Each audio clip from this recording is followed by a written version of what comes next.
Welcome to the Explainer. Today we're heading to the Venetian Lagoon.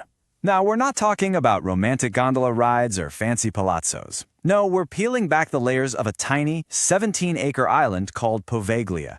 You've probably seen it online. It's basically the internet's absolute favorite cursed location, constantly labeled the most haunted island in the entire world. It's strictly off limits, and it's shrouded in these crazy, chilling tales. But, how exactly did this small patch of land actually become a global horror icon? Let's get into it. Okay, picture this, a heavy marble stone with a Latin inscription from 1793 that translates to, "Do not disturb, those who in life were contagious now rest here." I mean, wow, that is a pretty heavy way to set the scene, right? When you have actual historical artifacts literally warning you not to dig because of deadly contagion, well, it's the absolute perfect kindling for a ghost story. It makes it so incredibly easy to see how this isolated little spot just became a massive breeding ground for dark rumors. Part 1. The Island of Ghosts. So, before we get into the cold hard facts, we've got to look at these extreme modern legends, because they are wild. These stories are so deeply ingrained that even today, local Venetian fishermen actively avoid these waters. They are literally terrified their nets might drag up a human bone. And to understand that level of fear, you just have to look at the numbers tossed around in popular lore. The big legend claims a staggering 160,000 plague victims were burned or buried in mass pits here during the Black Death. Think about that number, 160,000. That is an almost incomprehensible amount of suffering crammed onto an island that's roughly the size of the sheep meadow in Central Park. And honestly, the myth-making gets even wilder. Rumors insist that because so many bodies were burned on massive pyres when the graves overflowed, the island's soil is now composed of 50% human ash and 50% dirt. 50%! It paints this horrifying picture of an island literally built on death. But let's see how this stems from a tiny historical seed and where the line between fact and fiction actually lies. Part 2. The Venetian Quarantine System. To really separate the fact from the fiction here, we actually have to travel back in time and look at the grim, utilitarian reality of Venice's containment architecture. You see, the horrors of Poveglia weren't born from the supernatural at all. They were born from the desperate need to protect a thriving maritime empire from disease. And the island's purpose shifted drastically over the centuries. Back in 421 AD, it was actually a safe haven for refugees fleeing barbarian invasions.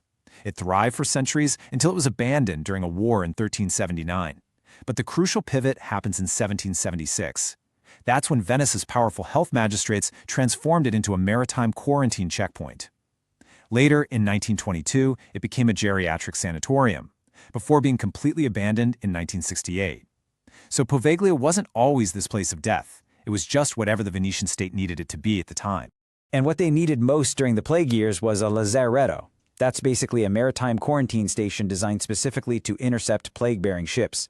Fun fact, our modern word quarantine actually comes directly from the Venetian dialect quarantagiorni, which literally means 40 days. So the tragedy here was rooted in bureaucratic efficiency, not some supernatural evil. Ships suspected of carrying disease were detained at Poveglia just to see who would survive their 40 days of isolation. It was essentially a holding pen managed by clerks and magistrates who were looking at human lives purely through the lens of cold, hard risk management.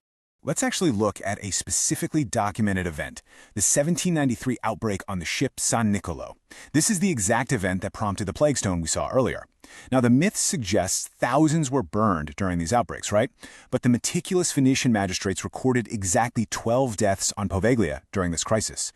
8 Ottoman sailors and 4 Venetians. The containment was completely successful.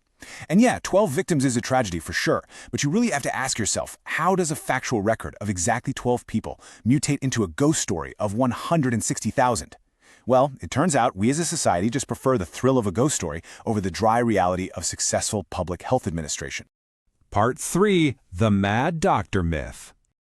So let's fast forward to the 20th century, because the plague wasn't the only thing that gave Poveglia its haunted reputation. A totally new set of terrifying rumors took root among the island's crumbling, ivy-covered red brick buildings long after the plague had passed. In 1922, the facility was repurposed, and there's this faded sign still clinging to a derelict building out there that reads Reparto Psychiatria, or Psychiatric Department. Well, this single sign sparked the legendary tale of a sadistic Swiss director, usually called Dr. Sarlis.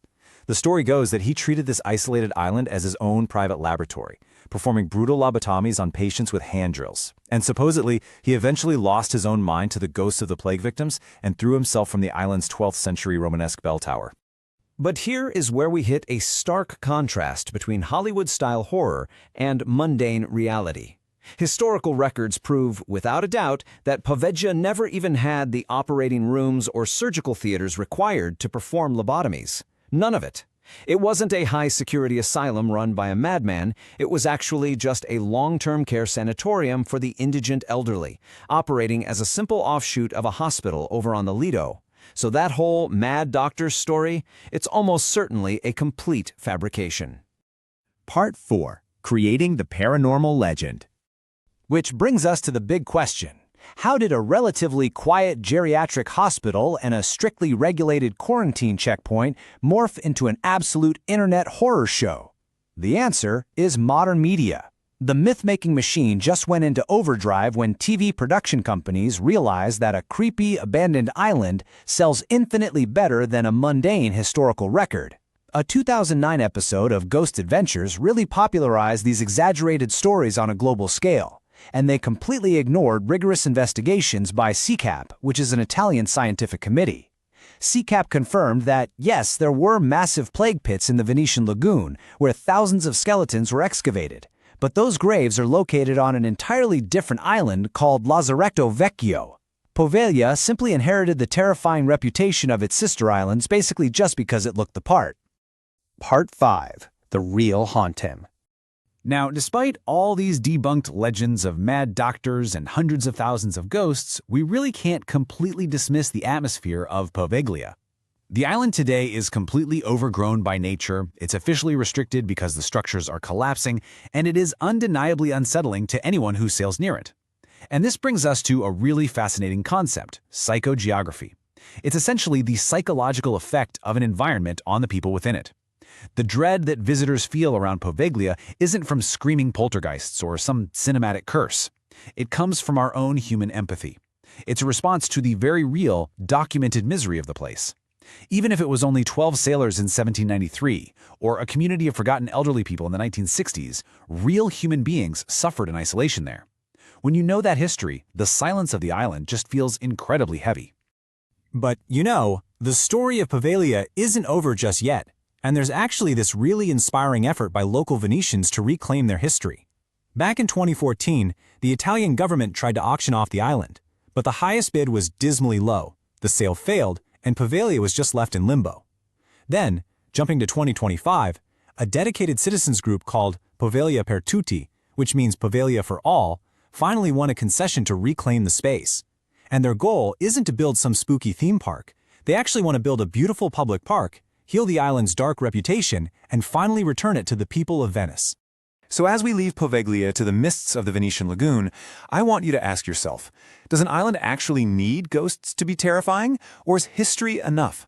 I think Poveglia proves that the true terror isn't found in the restless spirits of some media-driven legend, but in the historical reality of forgotten human suffering, bureaucratic coldness, and profound isolation. It's really a testament to how easily cold, hard facts can be completely overshadowed by our psychological desire for a good ghost story. Thank you so much for joining me to uncover the real anatomy of this legend.